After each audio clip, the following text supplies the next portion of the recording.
Okay guys, तो आज हम लोग स्टार्ट करने वाले हैं macro economics question series. Topic रहेगा आईएसएलएम। तो यहाँ पे गाइस हम डेली 5 to 10 क्वेश्चन डिस्कस करेंगे विद टॉपिक वाइज। तो आज है डे 1 और डे 1 का टॉपिक है आईएसएलएम। और गाइस जो भी स्टूडेंट आईएसआई एमएसक्यूई के लिए प्रिपेयर कर रहा है उसके लिए ये सीरीज बहुत ही बेनिफिट होने वाला है, क्योंकि गाइस यहाँ पे हम basic to advance numerical discuss करेंगे। तो इस सीरीज को गाइस बिल्कुल भी मिस मत करना, एंड तक देखना। ओके तो चलिए गाइज हम लोग डे 1 का फर्स्ट क्वेश्चन शुरू करते हैं। यहाँ पे गिवन है कि consider a closed macro economic whose demand side is represented by y equal to C not plus C y minus tau y minus alpha are plus ji not. तो ये basically आपका IS कर्व है।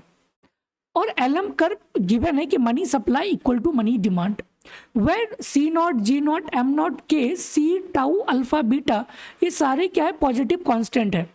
और यहाँ पे हमें निकालना है कि एडी कर्व क्या होगा ऑफ दिस इक्वेशन। ठीक है, तो गाइस इक्विलिब्रियम पॉइंट कहाँ पे होता है, जहाँ पे IS और LM कर्व मीट करे, वही वाला पॉइंट क्या होगा, हमारा इक्विलिब्रियम पॉइंट होगा। तो इस इनकम पे ये वाला इंटरेस्ट रेट होगा, तो ये इनकम क्या होगा, इक्विलिब्रियम इनकम होगा। एंड सिमिलरली ये वाला भी क्या होगा, इक्विलिब्रियम रेट ऑफ इंटरेस्ट होगा। सिंपल, जहाँ पे भी ISLM कट करेगा।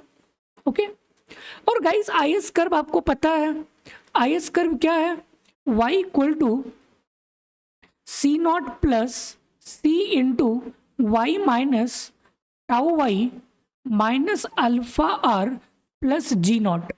और LM कर्व गाइस गिवन है कि m not money supply equal to money demand, और मनी डिमांड गिवन है कि KPY minus beta are.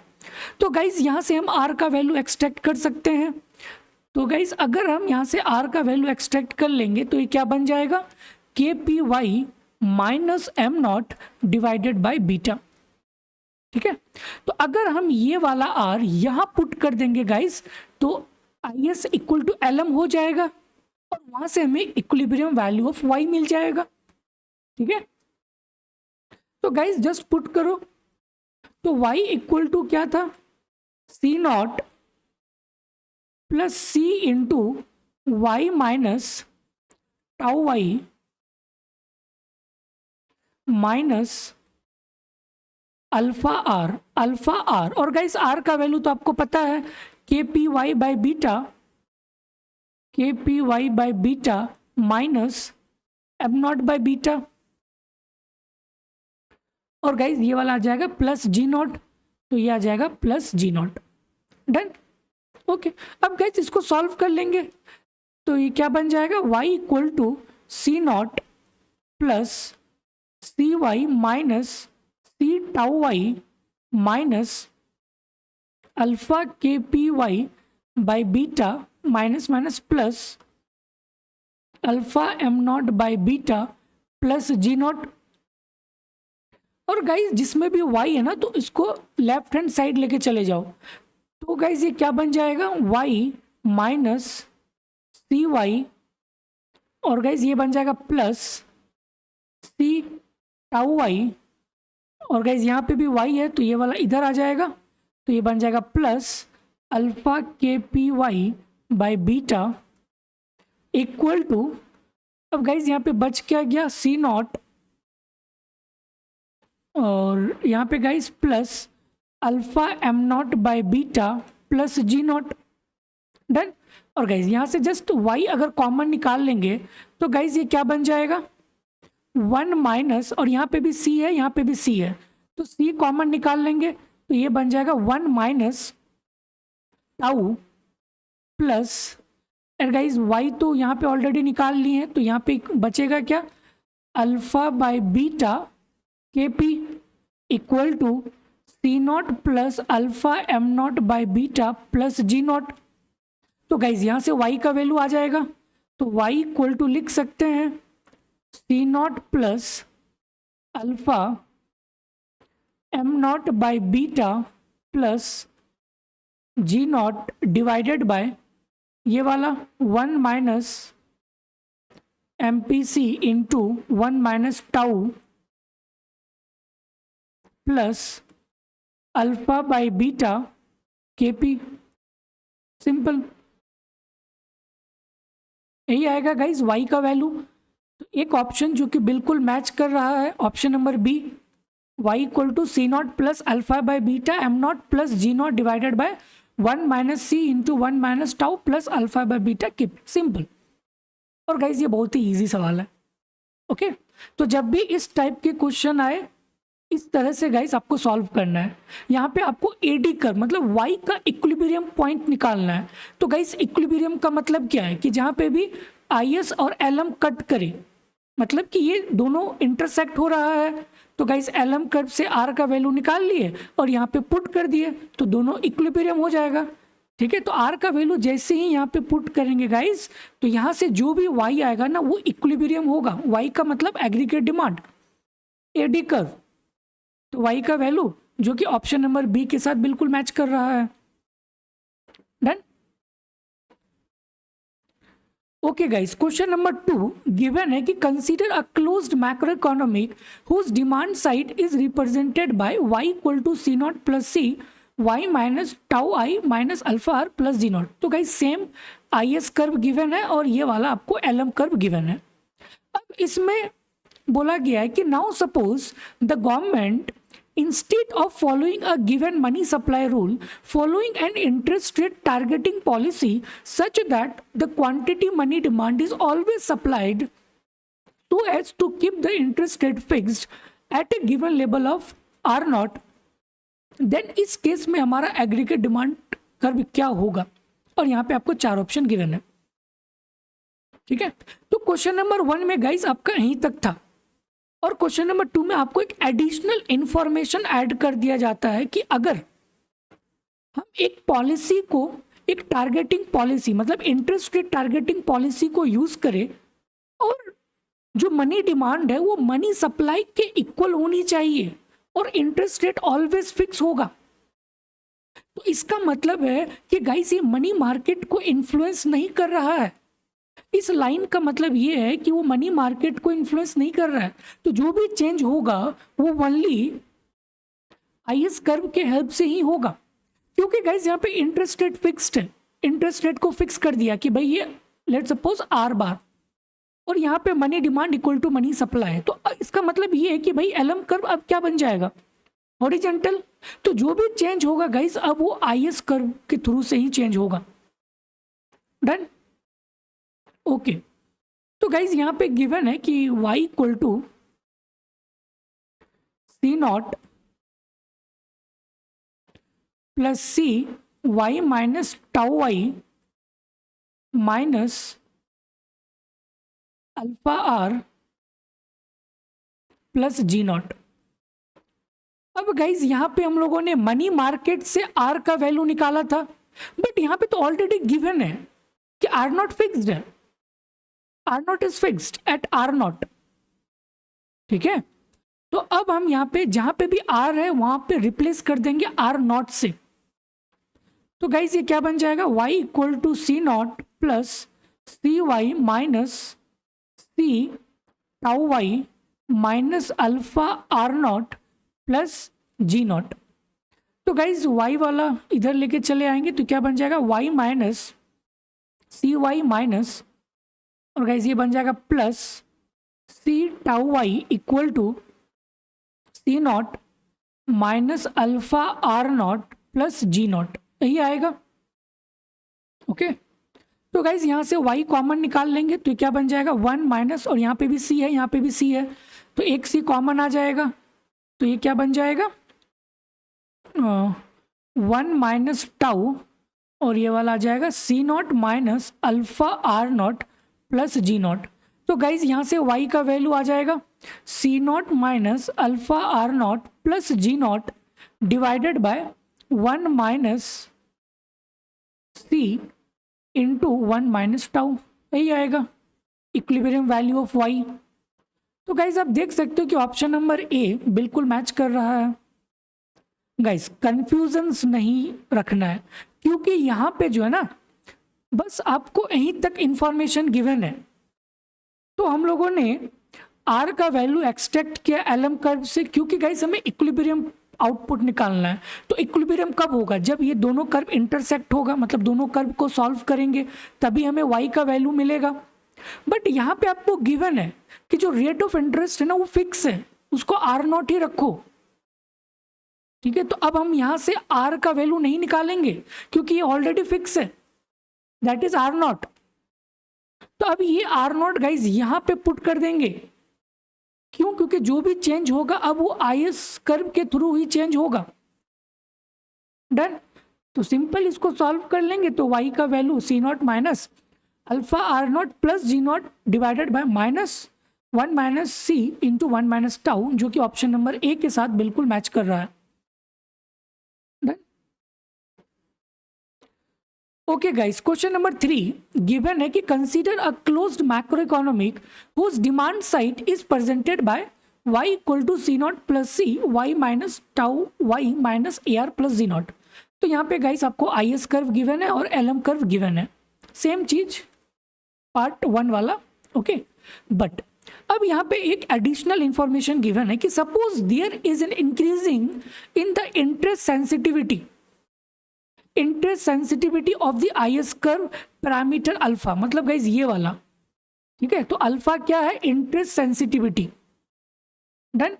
which is accompanied by an increasing in the interest sensitivity of the LM curve parameter beta। तो ये वाला क्या है? interest sensitivity of the LM curve, but exactly same proportion। इसका मतलब है कि ये जो अल्फा बाय बीटा है ना, अगर हम इसको इंक्रीज करेंगे, लेट सपोज कि मैंने इसको इंक्रीज किया अल्फा डैश से और बीटा को भी हम लोग इंक्रीज किए बीटा डैश से, तो इसका जो वैल्यू है अल्फा बाय बीटा और अल्फा डैश बाय बीटा ये दोनों सेम रहेगा। डन गाइस, वही चीज यहाँ पे लिखा हुआ है ना कि suppose there is an increasing in the interest sensitivity. Interest sensitivity का मतलब ये वाला alpha, and similarly LM curve का जो इंटरेस्ट सेंसिटिविटी है वो बीटा है। ठीक है, तो अगर हम लोग उसको इंक्रीज करेंगे same by exactly the same proportion, then as a result जो है एडी कर्व क्या होगा। यहाँ पे आपको 4 ऑप्शन गिवन है, बट आपको ये चीज तो पता है कि अल्फा डैश बाय बीटा वो सेम इनिशियल का ही रहेगा। ठीक है, क्योंकि यहाँ पे आपको गिवन है कि वो सेम प्रोपोर्शन से होगा। ओके, और गाइस हमें y का वैल्यू पता है ना, ये वाला y equal to this things, question number 1। और गाइज ये क्या? अल्फा बाय बीटा है, और यहाँ पे भी क्या? अल्फा बाय बीटा है।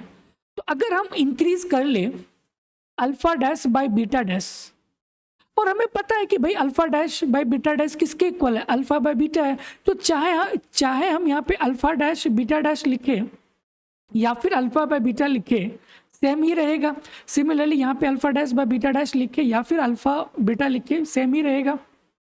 तो इसका मतलब है कि y हमारा गाइस चेंज तो नहीं होगा ना, हाँ y चेंज नहीं होगा। तो वही चीज यहाँ पे लिखा हुआ है कि there will be a no change in the AD curve. क्यों? क्योंकि गाइस उसका जो प्रोपोर्शन है वो सेम है विथ इनिशियल का। तो अल्फा बाय बीटा बोलो या फिर अल्फा डैश बाय बीटा बोलो, वो सेम ही रहेगा। तो इसका मतलब है कि कोई भी चेंज हमारा एग्रीगेट डिमांड पे नहीं होगा। Okay okay guys, move to question number 4। Given है कि what is the money demand functions when the utility of money for the representative household is given by 0.5 ln y plus 0.5 ln m by p। I represent the opportunity cost of holding money. और यहाँ पे guys आपको 4 options given है। तो utility यहाँ पे given क्या है? u equal to 0.5 ln y plus 0.5 ln m by p। Okay, और गाइज सब्जेक्ट टू कंस्टेंट, तो गाइज इसके पास इनकम होगा y plus i into m by p, जो भी उसके पास मनी था उस पर इंटरेस्ट रेट कमा रहा है, तो ये इसका बन जाएगा इनकम। ठीक है, equal to that much amount must be available, so that is m bar or m you can say। ठीक है गाइस, दिस इज टोटल ना, सब्जेक्ट टू इसी के तो इक्वल होगा। ओके, कोई भी कंफ्यूजन नहीं होनी चाहिए गाइस, ये बहुत ही बेसिक चीजें हैं कंस्टेंट और यूटिलिटी फंक्शंस का। तो अगर हम यहाँ पे लेग्रांज यूज करेंगे गाइस तो ये क्या बन जाएगा 0.5 ln plus 0.5 ln m/p objective function आ गया प्लस लैम्डा, और गाइस ये वाला कंस्टेंट यहाँ पे लिख देंगे m dash minus y minus i into m/p। Done. अगर गाइस हम इसको डिफ्रेंशिएट करेंगे विथ रेस्पेक्ट टू y तो गाइस ये क्या बन जाएगा del l by del y equal to simple 0.5 by y ln y मतलब और गाइस हमें पता है ना कि ln x का डेरिवेटिव क्या होता है 1 बाय एक्स, तो ln y का क्या होगा 1 बाय y होगा माइनस, और गाइस यहाँ पे y तो है नहीं, ओनली यहाँ पे y है, तो ये बन जाएगा lambda into 1 equal to 0। Done. तो यहाँ से गाइस लैम्डा इक्वल टू क्या आ जाएगा 0.5 बाय y, तो लैम्डा इक्वल टू आ जाएगा 0.5 divided by y। Done. And similarly guys del l by del m/p, अब इसको हम लोग डिफ्रेंशिएट करेंगे del l by with respect to m/p, with respect to m/p, तो गाइस ये क्या बन जाएगा m/p यहाँ पे है तो ये बन जाएगा 0.5 divided by m/p minus lambda, m/p guys 1 हो गया और यहाँ पे आ जाएगा i, तो lambda into I equal to 0। Done. तो गाइज ये क्या बन जाएगा 0.5 divided by m/p equal to ये वाला उधर चले जाएगा तो ये क्या बन जाएगा लैम्डा इंटू आई, और गाइज लैम्डा का वैल्यू आपको पता है 0.5 है तो यहाँ पुट कर दो 0.5 divided by m/p equal to lambda, lambda क्या है 0.5 divided by y into I, और गाइस ये 0.5 कैंसिल हो गया तो ये क्या बन जाएगा लिख सकते हैं m/p equal to y by I, simple. तो गाइस आप देख सकते हो कि ऑप्शन नंबर ए बिल्कुल मैच कर रहा है m/p equal to y by i a, तो सिंपल ठीक है। और गाइस आपको मनी डिमांड फंक्शन ही तो निकालना था तो कितना आएगा y by I, simple. Okay, क्योंकि गाइस आपको यूटिलिटी फंक्शंस गिवन है, कंस्टेंट आपको पता है और आपको मनी डिमांड निकालना है, मतलब m/p का वैल्यू आपको निकालना है, तो guys just setup Lagrange and find out the first order derivative और वहां से आपको m/p का वैल्यू मिल जाएगा जो कि y बाय आई होगा। ठीक है, okay guys, move to question number 5। Given है कि consider the ISLM model with a given price level p, investment is a decreasing function of the interest rate and saving is an increasing function of the aggregate income. ठीक है, the demand for real money balance m/p is an increasing function of aggregate income. तो जैसे जैसे income बढ़ता है वैसे आपका money demand भी इंक्रीज होगा, और decreasing function of the interest rate, जो कि बिल्कुल सही है कि इंटरेस्ट रेट के साथ मनी डिमांड क्या होता है, डिक्रीजिंग होता है, नेगेटिवली रिलेटेड होता है। The monetary authority choose a nominal money supply m to ensure that resulting money market equilibrium keep the interest rate fixed. Guys interest rate fixed किया गया, हाउ, क्योंकि वहां पे हम एज्यूम कर रहे हैं कि money supply equal to money demand. इसका मतलब है कि एलम कर्व का कोई भी इन्फ्लुएंस नहीं है अब उस मार्केट में, क्योंकि हम लोग वहां पे फिक्स कर ले रहे हैं कि भाई वो फिक्स इंटरेस्ट रेट है और उस इंटरेस्ट रेट पे मनी डिमांड और मनी सप्लाई इक्वल है। तो इसका मतलब ये है कि अब जो एलम कर्व है गाइस ये मेरा क्या बन जाएगा हॉरिजॉन्टल, और जो भी चेंज होगा ओनली आईएस कर्व के थ्रू ही चेंज होगा। तो वही चीज यहाँ पे गिवन है कि इन दिस सेटअप अगर हमें इंक्रीज करना targeted interest rate leads to a rise in the equilibrium output, fall in equilibrium output, या फिर क्या। ठीक है, तो गाइस ये चीज तो हमें पता है कि एलएम कर्व क्या होगा आपका हॉरिजॉन्टल होगा, और लेट सपोज कि ये मेरा आईएस कर्व है और ये आपका आर नॉट, और इस पॉइंट पे हमारा इक्विलिब्रियम इनकम है वाई नॉट, और यहाँ पे गाइस आपका टारगेट क्या है कि हमें इंक्रीज करना है इंटरेस्ट रेट को, तो गाइज इंटरेस्ट रेट यहाँ पे होगा R1। तो इंटरेस्ट रेट कब इंक्रीज होगा? जब हम मनी सप्लाई को इंक्रीज करेंगे, मतलब LM curve guys shift upward, और जब एलएम कर्व शिफ्ट अपवर्ड होगा देन उस कंडीशन में जो आउटपुट है गाइज वो तो फॉल हो जाएगा। ठीक है, तो वही चीज यहाँ पे आपको बताना है कि अगर हम R0 को इंक्रीज करेंगे देन उस कंडीशन में हमारा आउटपुट क्या होगा? फॉल होगा। तो वही चीज लिखा हुआ है कि fall in the equilibrium outputs, equilibrium output पे क्या होगा? फॉल होगा, सिंपल एज सच। ठीक है, क्योंकि यहाँ पे गाइज जो आपका एलएम कर्व है वो बन जाएगा हॉरिजॉन्टल, और हमें अगर इंटरेस्ट रेट को अगर इंक्रीज करना है then LM curve shift upward होगा, और जब अपवर्ड शिफ्ट होगा देन उस कंडीशन में हमारा आउटपुट क्या होगा? फॉल होगा, सिंपल। तो करेक्ट आंसर क्या बन जाएगा? Option number B, a fall in the equilibrium outputs. Okay okay guys, तो आज हम लोगों ने 5 क्वेश्चन डिस्कस किए। और गाइज एक चीज़ मैं बताना चाहूँगा कि एक बैच जो कि स्टार्ट हुआ है 31 मार्च से, और वहाँ पे हम डिटेल में डिस्कस करते हैं ISI POIQ डिस्कशन। तो गाइज ये बैच जो है बिल्कुल भी मिस मत करना, क्योंकि बहुत ही अफोर्डेबल प्राइसेस पर रखा गया, और हर एक क्वेश्चन को गाइज मैं 2-3 अप्रोच से सॉल्व करता हूँ, थ्योरेटिकल अप्रोच के साथ, न्यूमेरिकल अप्रोच के साथ।